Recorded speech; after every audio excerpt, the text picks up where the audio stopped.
네, 오정의 외도 오늘은 네. 갑수쌤 작업실에 또 우리 오정이 왔습니다. 그치만 지난번과는 조금 다릅니다. 뭐가 다르죠? 가을이 됐기 때문에 교양을 쌓아야 돼요. 우리가 책도 읽고 음악에 대한 이야기도 하고 좀 더 깊이 있는 이야기를 해야 합니다. 굉장히 흥미로운 책과 주제를 준비했습니다. 네, 오늘 이제 정민여 픽, 오윤의 픽 이렇게 해가지고 두 편으로 저희가 제작을 할 건데 네. 먼저 정민여의 픽, 밀란 쿤데라의 참을 수 없는 존재의 가벼움. 오윤의 픽은 뭐였죠? 저는 제목도 기억이 안 나죠?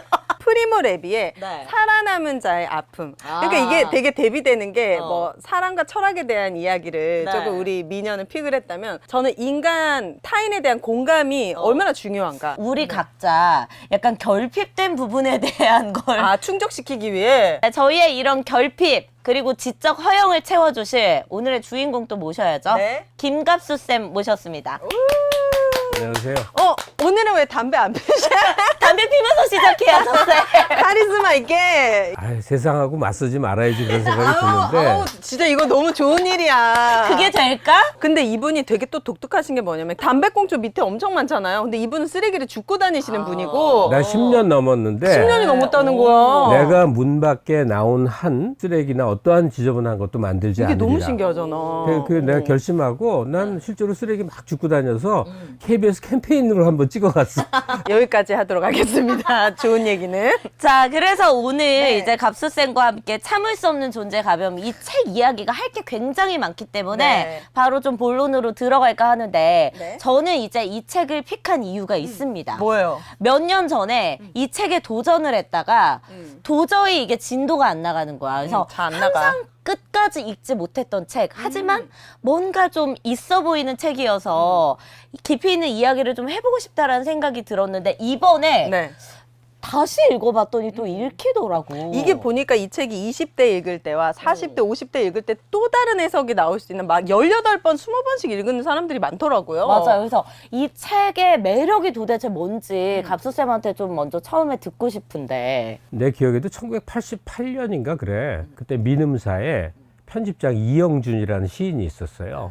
그러니까 같이 어울리는 친구지. 번역 소설 하나 나오는데 그게 뭐냐 그랬더니 참을 수 없는 존재의 가벼움이래. 오. 제목부터 뭔가 있어 빵 보이잖아. 터진 거야. 너무 웃었어. 웃겨서? 그 책 네. 나오기 전부터 그 어울렸던 애들끼리 그게 유행했어. 참을 수 없는 존재의 오줌 마려 뭐 참을 수 없는 존재의 뭐 배고픔 뭐 진짜? 아무데나 참을 수 없는 존재에 붙었어. 원제도 너무 쉽잖아. unbearable. 그러니까 못 참는다. bear가 참다잖아.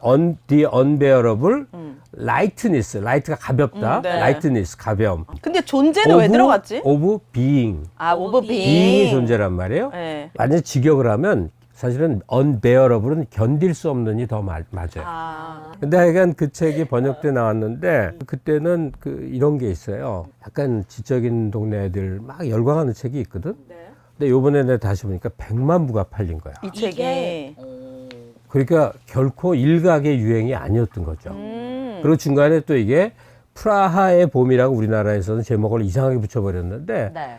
그 다니엘 데이-루이스하고 줄리엣 비노시가 주연했던 영화화되면서 또 한 번 더 붐을 일으켰고 이 책이 나온 게 88년, 89년 하여튼 그 언저리인데 그게 네, 언제냐면 우리나라가 군부 독재에서 막 풀려갖고 사람들이 막 새로운 생각과 막 기대를 할 때야. 해방감이 프라의 엄청날 때. 봄일 때네, 우리나라에. 그리고 조금 더 지나면 밀레니엄, 새천년이라는 얘기가 막 유행할 때야. 네. 그러면 하나는 군부 독재에서 풀려난 전체주의적 체제에서 풀려난 해방감. 자유와 해방감의 네. 물결이 하나 있죠. 네.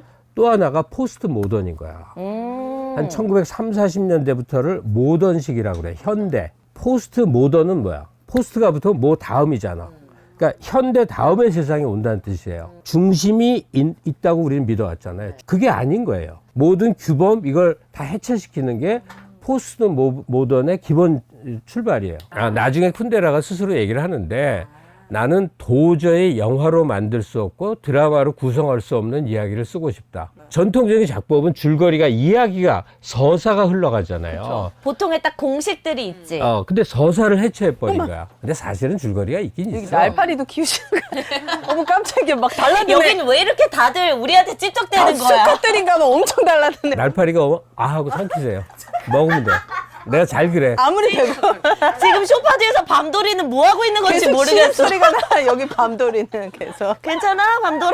그러니까 깜짝이야. 중심을 해체해 버린다. 네. 소설에서는 그게 뭐 해체주의 문학이라고도 하고 여러 용어로 부르는데 네. 어쨌든 서사 있잖아요. 완결된 스토리 라인으로 가지 않고 거의 에세이식으로 마구 튀는 거. 네. 아, 그래서 읽기가 어려웠구나. 그래서 더 그 시대적인 배경 때문에 더 열풍적이었다. 그러니까 세계적인 작가이기도 물론 했지만 번역된 세계 작가가 한둘이야. 그렇죠. 근데 왜 이렇게 각광을 받았을까 하니까 바로 우리의 뇌리를 사로잡는 어떤 고정관념과 형식주의를 산산이 부숴버리는 그것도 사실은 뒤에 큰 배경은 있지만 하여튼 소설의 겉테두리는 분방한 사랑 이야기잖아요. 그렇죠. 그러니까 그냥 너무나 신선했던 거야. 쿤데라가 이제 그 체코에서 프라하의 봄 시기에 작가를 하다 망명해갖고 이제 파리에서 활동해서 파리 대학 교수가 되거든요. 아. 그래서 90년대에 접어들면요. 전 세계에서 들으러 와. 쿤데라의 수업을 듣는 게 최대 그럴 것 꿈인 같아. 사람이 너무 그럴 것 많았어. 같아. 그럼 클래스에 몇 명 안 되잖아요. 그러면 어떻게 학생을 뽑았게? 이 쿤데라 책 다 읽고 후기 잘 그 정도 쓰네. 갖고는 안 되고. 그 정도도 안 쿤데라가 세계 대학생들을 향해서 공표를 한 게 있어요. 뭐요? 나에게 편지를 보내서 인상을 남겨라. 와. 그래서 우리나라에 성공한 학생이 하나 있다니까. 그 당시에 알려지기는 그 연대 나온 누가 하나 그 편지에서 픽이 돼갖고 거의 유학 갔다는 얘기가 거의 전설 같아갖고 사람들이 막 이랬었어. 그 정도로 대단한 사람이었군요. 어쨌든 뭔가 약간 있어 보이는 책임에는 분명한데 제목만 많이 들었고 이 그치. 책에 대해서는 잘 모르는 경우가 많았는데 이번에 갑수쌤을 통해서 오늘 좀 이야기를 들어보고자 합니다. 그래서 간단한 그래도 줄거리 정도는 얘기를 해주시면은 모르던 분들도 좀 쉽게 참여를 할 수 있을 것 같은데 일단 4명의 등장 인물이 등장을 있습니다. 합니다. 네. 가장 뭐 주인공이라고 할 수 있는 지식인의 상징. 하지만 굉장히 자유롭고 육체적인 사랑을 추구하면서 제도와 관습에 속박받고 싶어하지 않은 인물 토마스라는 인물인데 저는 이 인물을 보면서 희한하게 갑수쌤이 계속 생각이 나더라고요. 아 진짜 왜 그래? 톰 소야에 뭐야? 왜 톰이지? 아, 그것도 어울린다. 그지? 나한텐 톰인데 너한테 토마시였단 말이야? 왜냐면 여기서 토마스가 허클베리 핀이라고 해주라. 이왕이면. 토마스가 하는 행동이나 생각이나 이런 것들이 되게 나는 갑수쌤이랑 맞닿아 있다라고 맞아, 많이 맞아. 느꼈거든. 있긴 있지. 토마스가 이제 가볍고 육체적인 사랑을 추구한다고 할 수도 있는데 이 세계는 두 개로 구성되어 있다고 믿는데 그 두 개를 왔다 갔다 하는 사람인 거예요. 토마시가. 네, 하나는 가벼움, 하나는 무거움. 이거는 굉장히 중요한 개념이에요. 네. 이 책 전체를 일관하는 거기도 하고 토마스라는 외과 의사가 사실 너무나 부담스러워하는 그러나 끝끝내 인생을 함께하는 여자는 무거움이었어. 그래 맞아. 이게 너무 아이러니야. 시골 처녀. 테레자. 잠깐 가서 데리고 놀았는데 무작정 상경하듯이 찾아와서 같이 살아버리는 테레사. 네. 그리고 또 하나는 화가인데 한 사람에게 매이는 것도 너무 싫어서 사비나. 여자 토마스인 거지. 분방한 관계를 맺으나 그걸로 늘 마음에 상처를 얻는 사비나.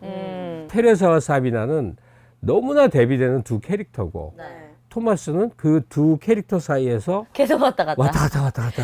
둘만이 아니고 그 사이에 또 무수히 많은 여자들도 잠깐 계속 다녀오거든. 그건 기본이고 거기에 또 프란츠라는 남자. 전통 남자 성실하고 이제껏 자기가 부모로부터 사회로부터 학습받은 것이 가장 올바른 것이라고 믿는 네. 그런 교수. 이 사람 유부남이잖아. 그래서 사비나한테 내가 이 가정을 버리고 오겠다고 했더니 뭐 사비나가 무섭지, 학을 사비나 때가 입장에서. 갑자기 이제 다른 나라로 도망가 버리는. 그러니까 이렇게 얼마나 아이러니야. 프란츠 같은 남자한테는 사비나하고 결합이 되고 어. 토마스 같은 정말 분방한 놈한테는 테레사 같은 여자랑 같이 살게 되고 이게 법칙처럼 결혼할 때는 이상하게 반대 사람한테 끌리고 반대랑 결혼을 하는데 상대방은 나처럼 이렇게 자유분방하면 이 제도를 유지할 수 맞아. 없겠구나 해서 약간 안정적인 사람을 택하게 되는 약간 본능인 건가요, 이거는? 저 같은 경우에도 프란츠 같은 남자랑 결혼했잖아요. 그치. 근데 그게 왜 그랬을까를 생각해보면 미녀가 얘기한 것처럼 본능적으로 이 가정을 유지하기 위한 나는 안 될 것 같으니 너라도 중심을 잡아줘. 생존 본능으로 인해서 너가 잘 잡으면 나도 크게 벗어나지 않을게. 토마시 같은 남자랑 결혼을 하면 안 그래도 나도 사비나 같은데 이 가정이 풍비박살이 날 것 같고 그것도 하나 맞을 것 같은데 네. 그 반대도 있을 것 같아. 뭐예요? 내 아내는 나랑 정반대야. 못 살겠어. 근데 그 정반대를 택한 이유는 자네 자기가 그런 사람이었어. 자기한테도 그런 모습이 있는 거야. 잘 모르고 자기도 그랬는데 그런 사람을 택했어. 그 살아보니 그 아내에게 보여주는 게 너무너무 싫은 이유는 내 자기가 그런 모습이어서? 내 모습이어서. 시대적인 배경에 대해서 조금만 더 설명을 해주셨으면 좋겠어요. 이 소설을 쓴 게 아마 쿤데라가 70년대일 거예요. 네. 그리고 책은 80년대 나왔을 거야.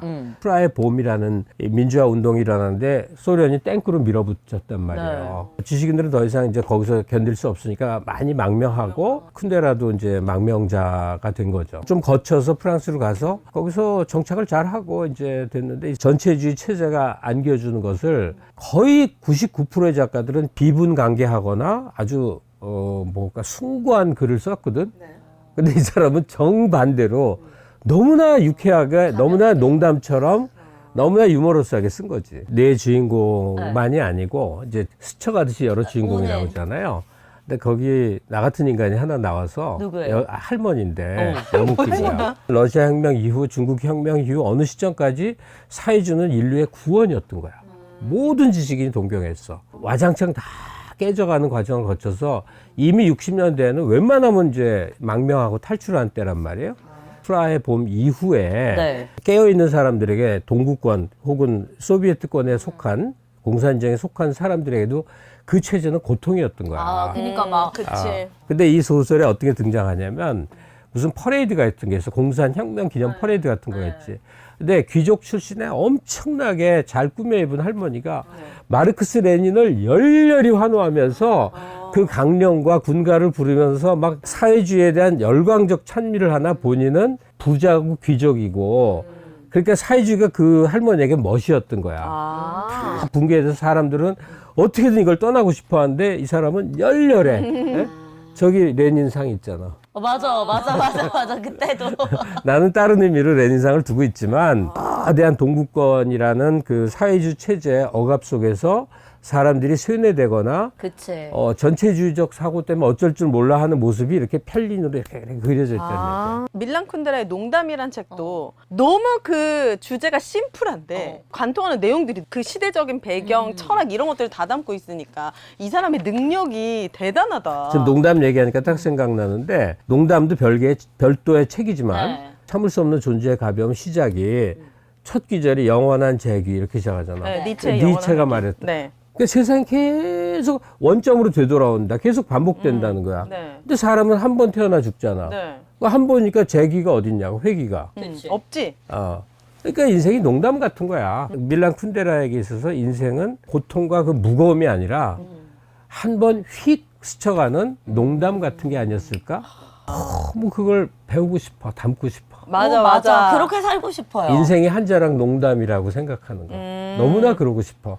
그러면 간절하고 매이는 게 없을 거 아니야. 그치. 어떻게 보면 이런 철학적인 사상 이런 것들이 되게 위로가 되는 부분이 바로 그 지점 같다라는 생각도 좀 들거든요. 나는 과연 가벼운 사람인가 무거운 사람인가? 맞아. 이런 상황이 왔을 때 나는 사비나인가 테레자인가 이거에 대한 생각을 계속 하게 만들어주는 다만 거야. 여기서 가벼움과 무거움은 가벼운 자는 수준이 낮고 무거운 자는 깊고 진중한 이거 아니에요.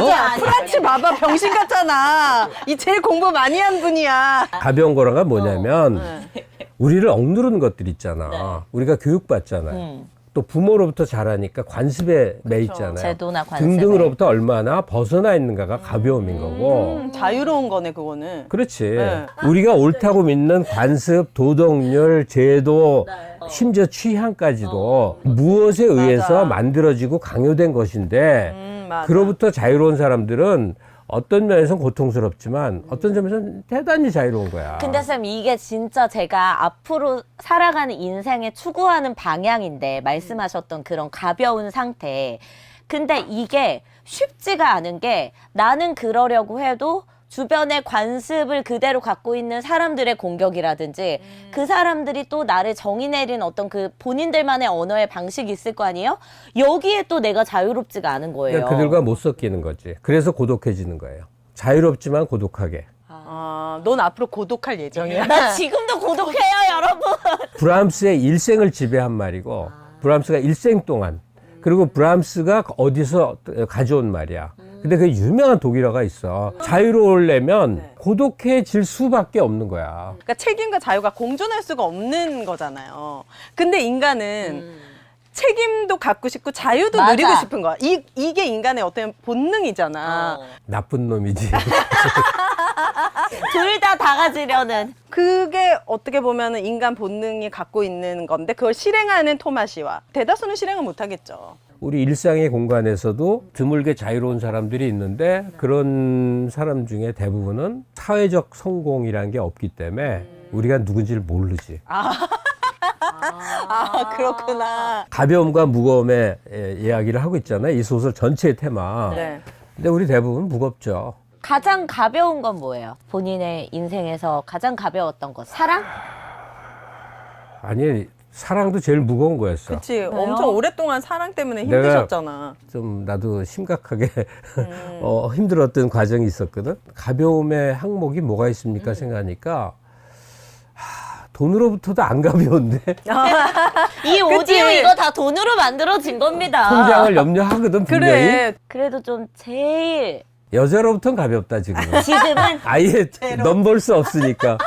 어제인데 옛날도 아니야. 진짜 바로 어제인데 어제. 강아지 산책길을 평소 가던 데가 아니라 저 사람 많이 오는 데를 갔어. 요새는 잘 안 가는데 정말 멋있는 여자가 말티즈 이렇게 해서 놀게 해도 돼요? 그래. 그런데 그랬어. 그랬더니 선생님 잘 알아요. 그래. 오. 이미 팬이시구나.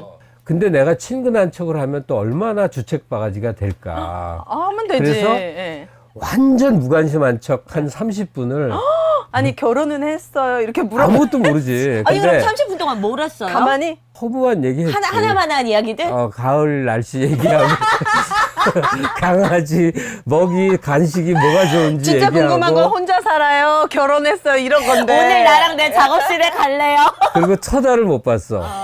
근데 되게 멋있더라고. 이거 보시는 그 여성분이라면 댓글 달아주세요. 다음번에 또 마주치면 그때 조금 더 단계를. 남녀 상열지사로부터 좀 자유로워졌구나. 근데 이건 자유로워졌구나. 비겁한 자유지. 왜냐면 늙어서 생긴 자유니까. 나는 내 지금 삶에서 가벼운 게 뭔가를 생각해보면 하나도 없는 거야. 가벼운 상황이. 아 진짜. 그래서 원래는 괴로운 것 가벼운 같아. 게 있었어? 20대 때는 있었죠. 사실 돈으로부터도 좀 가벼웠고 20대 때는. 남자는 안 가벼웠구나. 가벼워진 거 하나 있다.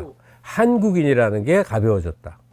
옛날에는 열등감의 원천이 됐었어. 우리는 서구로부터, 우리는 일본으로부터 왜 이렇게 부족하지? 지난 몇십 년 동안 우리나라가 이룩한 성과를 보니까 앞서가기도 하고 뒤쳐가기도 하는데 야 지금부터 해서 한 100년 우리가 잘하면 우리도 뭐 앞서거니 뒤쳐거니 할 때 우리도 잘 되지 않을까? 나를 둘러싼 내가 태어난 이 나라도 어쨌든 제도와 관습이잖아요.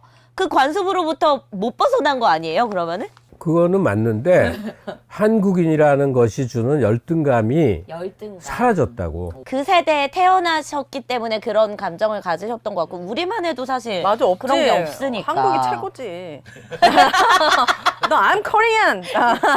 저는 조금 나이가 들수록 저한테 가벼워진 게 있는 것 같아요. 뭐야, 지금 뭐? 좀 생각해보니까 인간관계요. 인간관계라는 거는 어느 시기에 아주 친밀하게 가까워질 수도 있는 거고 또 어떤 시기가 되면 잠시 멀어질 수도 있는 거고 그러다가 다시 또 가까워질 수도 있는 거구나. 각자의 어떤 삶의 방향, Very 속도? good point.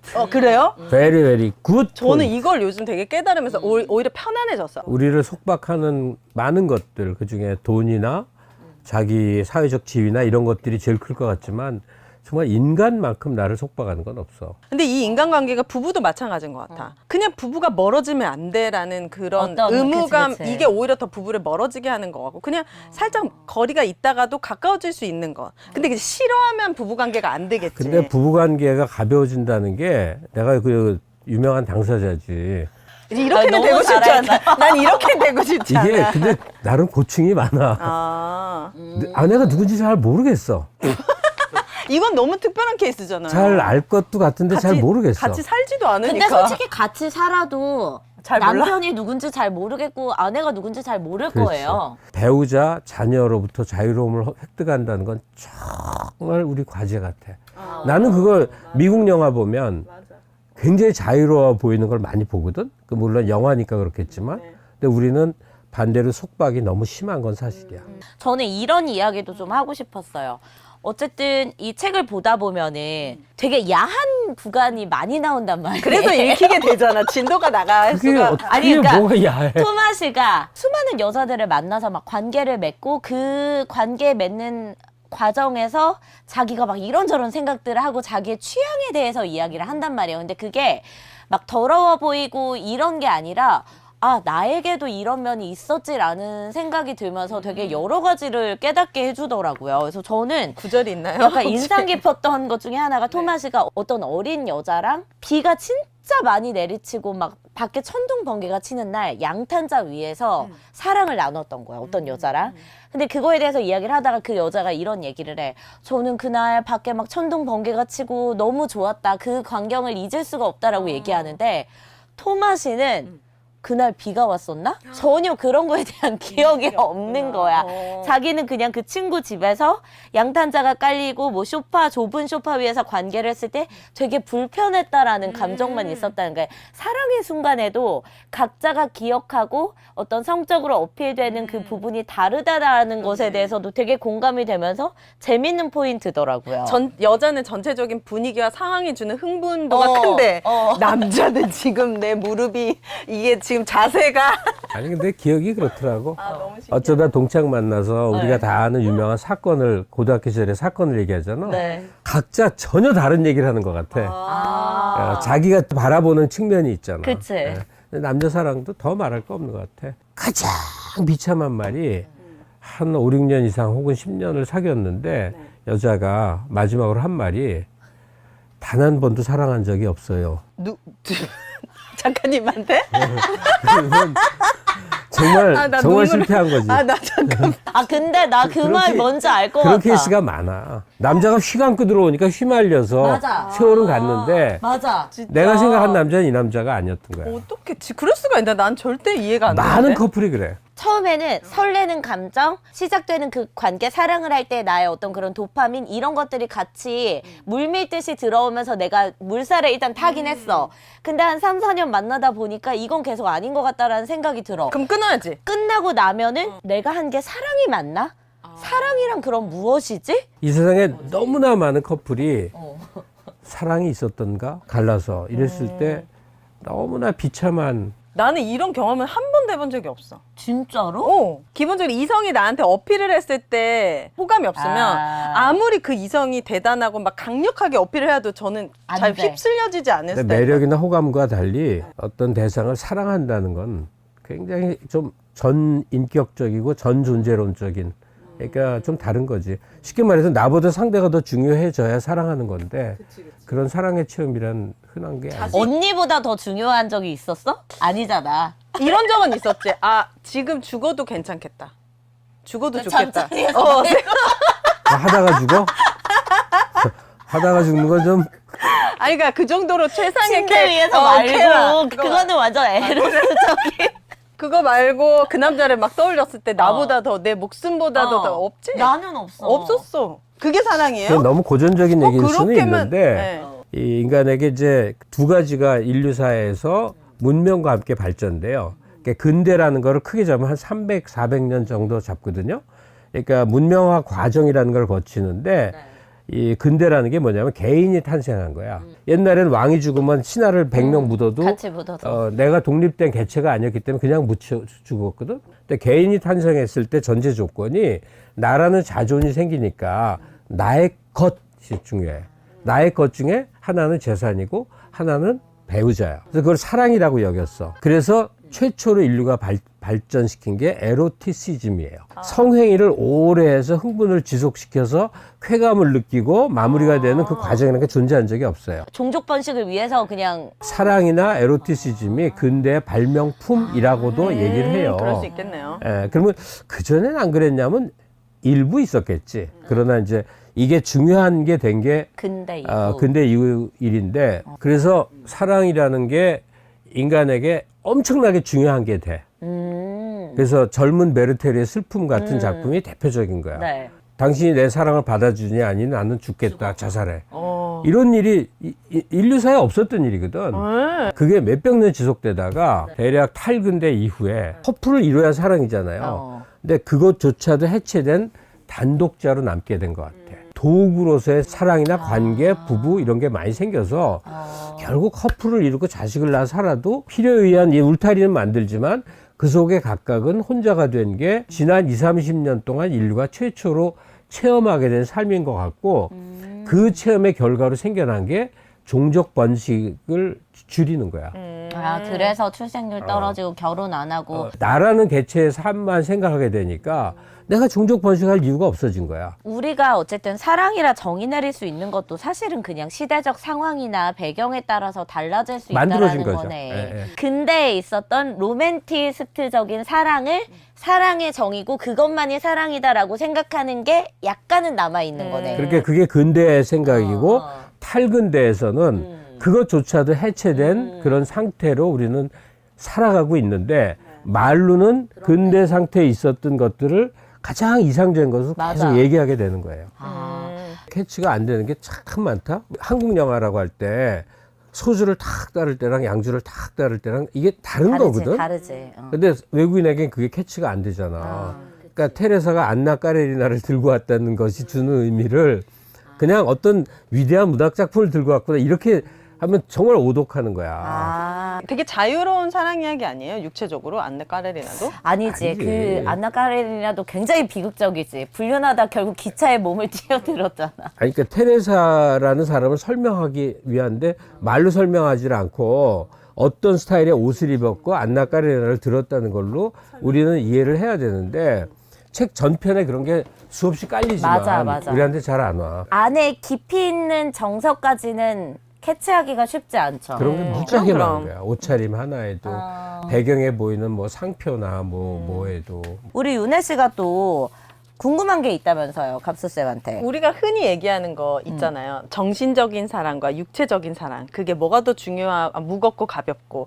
토마 씨는 육체적인 걸 사랑이라고 느끼지 않는 것 맞아. 같아. 테레자 입장에서는 육체적인 사랑도 굉장히 무겁고 깊다고 생각하니까 토마 씨의 그런 바람 피고 우는 거. 너무 괴로워했잖아요. 그래서 결국 토마시가 그걸 포기하고 테레자와 시골로 가잖아요. 근데 그게 과연 토마시를 위해서는 옳은 선택이었는가? 제 입장에서 여자 잘못 만나서 지금 저 남자 인생 망치는 거 아니야? 약간 이런 생각이 들기도 했는데 정신적 사랑, 육체적 사랑이라는 걸로 구분하는 거는 정말 옛날 논법 같아.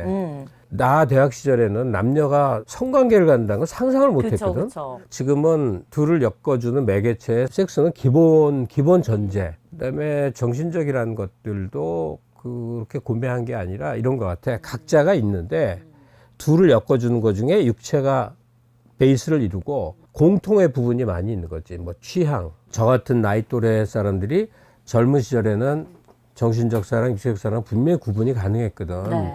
근데 어느 시점부터는 아, 정말 맞아. 이게 무의미한 거였구나 하고 상대를 구속하고 속박하되 그게 서로에게 너무 좋은 상태. 아, 이런 걸 정신적인 사랑이라고 부를 수 있겠구나. 그러니까 지금으로부터 몇십 년 전 혹은 100년 전과 지금은 남녀가 사귄다 해서 사랑하는 관계라는 거의 개념도 엄청 달라진 것 같아요. 진짜 달라진 것 같아요. 아무런 내적 교류 없이 그냥 가볍게 가끔의 성적인 쾌락만 누리는 관계들은 뭐냐. 그거를 사랑이라고 이야기할 수 있을까? 사랑이 아닌 것 같은데. 그치. 그건 사랑이 아니지. 그냥 즐거움을 공유하는 그것까지 뭐 사랑이라고 할 건 없는 것 같은데 사랑은 모두에게 이제 식사와 비슷하게 보편적으로 남녀가 조금 가까워지면 그냥 누리는 기본 전제 같은 게 된 게 아닐까? 제가 또 보면서 궁금했던 것 중에 하나가 토마 씨는 외과 의사란 말이에요. 외과 의사도 수술을 할 때 배를 갈라서 그 안을 들여다보잖아. 그러니까 얘는 약간 떨어진 거리에서 관찰하는 것에 의해서 자신의 욕망을 좀 해소하는 그런 성향을 가진 사람인 것 같은 거예요. 그래서 섹스할 때도 테레자는 영혼과 영혼이 만나서 완전 두 개가 합해진 순간에 섹스를 추구하는 사람이고 토마 씨는 약간 떨어진 상태에서 상대방의 여자의 몸을 관찰하고 그 여자의 어떤 기이한 포인트를 관찰하고 이런 거에 좀 만족감을 느끼는 사람인 것 같아서 이런 심리는 왜 그러는 건지? 그러니까 존재는 타자인데 상대는 분명히 타자인데 네. 타자인 걸 넘어서고 싶어서 하나가 되고 싶은 욕망이 우리가 흔히 말하는 정말 전통적이고 고전적인 사랑의 관념 아니에요. 네. 그래서 뭐 하나 뭐 된다. 하나가 되고 어허. 뭐 배필이고. 근데 토마스 같은 사람은 철저하게 타자인 거지. 테레사를 굉장히 사랑을 해. 네. 어? 꼭 필요한 사람이야. 그렇지만 타자인 건 명확한 거죠. 그 타자성을 인정하고 들어가는 것이 아마도 우리에게는 필요한 덕목이 맞아. 아닐까? 지금이야 우리가 그렇게 타자성을 갖는다는 게 본인이 너무 중요한 세상이 이게 너무 익숙한 개념인데 사실 이 당시 이 시대에 이 시대적 배경에서 이런 생각을 갖기란 정말 쉽지 않았을 텐데 했던 거잖아. 근데 확실히 나이가 들면서 읽을 만한 책, 그래서 더 느끼는 게 많아지는 책인 것 같아요. 아 진짜 뭐 한 권을 읽어야겠다 하면 남은 이건 일생에. 철저히 개인적 체험이에요. 네. 베스트 1, 2, 3를 꼽을 수 있어. 김갑수의 인생책. 헬스장 등록해서 1년 다니는 것 같은 큰 결심으로 할 일은 정말 제일 큰 도스토옙스키를 읽는 거야. 이 작가의 어떤 책을 도스토옙스키의 모든 작품, 그 초기작은 너무 거치니까 네. 약간 완숙기, 뭐 우리가 아는 까라마주카의 형제들도 그렇고 뭐 죄아벌도 죄아벌. 그렇고. 근데 나는 왜 이렇게 다 읽었는데 백치가 강렬했는지 모르겠어요. 백채요? 이거 백치. 백치. 예. 우리한테 지금 백치로 가는 거 아니죠? 백치미 할 때 백치예요. 아, 그 백치. 아 그래요? 아, 주인공이 그 좀 그런 사람. 내가 읽어야겠네. 아 궁금하다. 백치. 도스토옙스키의 유명한 저작 중에 몇 권을 읽어보는 거. 어. 이거는 이제 엄청 헤비한 독서야. 그 다음에 당대인의 삶으로서 내 정신을 막 가볍게 만들어줘. 좋은 의미에 내 정신을 자유롭게 만들어주는 거는 쿤데라의 소설들. 귀향이나 뭐 농담이나 뭐 하여튼 좋은 작품이 한데 이 참을 수 없느니 그래도 베스트라고 봐야 되겠죠. 네. 아니면 움베르토 에코. 막 정신이 동굴을 탐험하는 것 같이 막 하는 거. 3는 역시 시를 읽는 건데 시. 번역시는 죽어도 안 돼. 우리 이따 2부에서 번역시 할 건데. 번역으로 안 되잖아. 안 되지, 안 되지. 번역시는 불가능이고 그렇게 한국시가 네. 강렬함을 주는데 올드하다고 읽을지는 모르지만 이성복과 최승자, 와, 전혀 다 모르겠다. 처음 진짜 처음 듣는다. 이승복이요? 이성복, 뒹구는 돌은 언제 잠 깨는 가처럼. 그다음에 최승자의 초기 시들, 그리고 기형도. 기형도는 시집이 딱 한 거 있어요. 죽고 나서 수첩에 있는 걸 묶어서 냈기 때문에 시의 좋은 점은 짧잖아. 네. 그러니까 잠깐 어서 쉴 때 읽을 수 있어요. 맞아. 자, 마지막으로 그러면 쌤, 어쨌든 여기 지금 오디오가 가득한 이 갑수쌤의 음악실 작업실에 왔으니까 참을 수 없는 존재의 가벼움을 읽으면서 혹은 우리 방송을 들으면서 같이 어울릴 만한 음악 한 곡을 추천해 준다면? 너무나 있어요. 이게 영화화 됐거든. 네. 영화는 잘 만들었는데 쿤데라는 너무나 실망해갖고 막 되게 싫어했대요.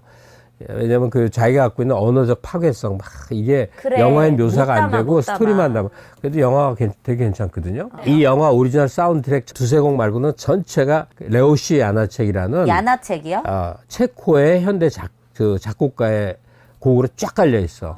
원래 쿤데라도 이 체코의 유명한 피아니스트의 아들이에요. 이 사람도 음대를 다녔어. 그렇구나. 그래서 이 사람 작품에는 음악 얘기가 그 참을 수 없는 여기도 베토벤의 현악사 중주 그래야만 할까 그래야 한다 이게 나오잖아. 그게 무슨 뜻일까 그랬더니 다들 어마어마하게 심각한 해석을 했는데 나중에 어떤 음악학자 그게 아니라 그래야만 할까 그래야 한다 이게 이 말 안 듣는 하녀를 해고해야 된다 이런 뜻이라고 해석하는 사람도 있어. 이게 되게 자주 나오더라고요. 음악 얘기가 굉장히 많이 나와. 야나책의 작품 중에 은밀한 편지라는 은밀한 현악사지가 편지. 있어요. Intimate Letters라는 건데 네. 이게 좋은 거야 그냥. 이게 좀 더 흘러가야 좋은데.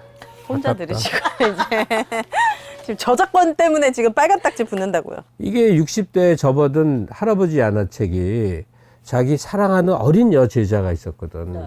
이 여자 제자와 정말 은밀한 사랑을 나눈다고 그래서 이런 작곡도 하고 그랬었어. 자기 비밀스러운 사랑을 작품으로 다뤘기 때문에 악곡이 막 곡이 이렇게 아름답게 흐르다가도 막 충돌하고 이런 게 정신 있거든. 사납더라고요. 아까 들었는데 진짜. 그런데 알고 봤더니 그 소녀는 이 자기 스승의 사랑이 너무나 싫었던 거야. 그 영감탱이 냄새나는 영감이. 그래서 나중에 결혼을 하는데 남편한테 막 하소연하고 괴로워 죽겠다고 그러고. 근데 야나책은 그 당대 아주 거물이니까 어떻게 표현은 못하고 동상이몽이었네. 참 둘이 슬픈 완전. 사랑이었지. 아, 그러니까 약간 전혀 통하지가 않았던 건데. 본인은 엄청난 사랑을 하고 있었다고 느꼈군요, 야나चे. 은밀한 편지 함께 들어주시면 좋을 것 같습니다. 김갑수 선생님과 함께 하니까 좀 살이 찌워지네. 그리고 오늘 이 이야기를 해주신 거를 듣고 내가 지금 잠깐 또 음악 들으면서 봤는데 진짜 너무 좋아 미치겠는 거야. 이 안에 말씀해주신 쿤데라만의 그 표현 기법들이 있거든? 이게 진짜 이해가 맛인데, 돼? 이 책의 맛인데 그거를 꼭 좀 여러분들이 느껴보셨으면 좋겠다라는 생각이 들고 네. 우리 갑수쌤은 뭐 머릿속에 지금 오로지 그 산책길에 만난 여성분이 가득한 것 같으니까 마지막 뭐 그녀에게 남기는 말 한마디 그래야만 하는가? 딱 그거네. 그래야만 할까? 그래야만 할까? 그래야만 한다. 그렇지. 말을 걸었어야 했을까? 말은 했다니까? 강아지 사료만 얘기해서 그렇지. 본심을 꼭 전하는 그런 산책길이 되시길 바랍니다. 그래서 쿤데라의 작품을 읽었다는 것은 오늘 이 참을 수 없는 존재의 가벼움은 양대축으로 존재의 가벼움과 무거움에 대한 얘기를 우리는 나눈 거예요. 그걸 또 다른 말로 표현을 할 수가 있는데 그거는 충돌하는 자아야. 이 전체 소설이 충돌하는 자아의 이야기예요, 사실은. 이 네 명이 다 안에 들어있는 거야. 그럼. 내 안에. 자, 이렇게 오늘 마무리 좀 지어보고요. 네. 그 스모킹 타임 갖고 2부에서는 아까 윤혜 씨의 추천 픽이었던 뭐였죠, 제목이? 프레모 레비의 네. 살아남은 자의 아픔에 대해서 이야기해 보도록 하겠습니다. 여기서 마칠게요.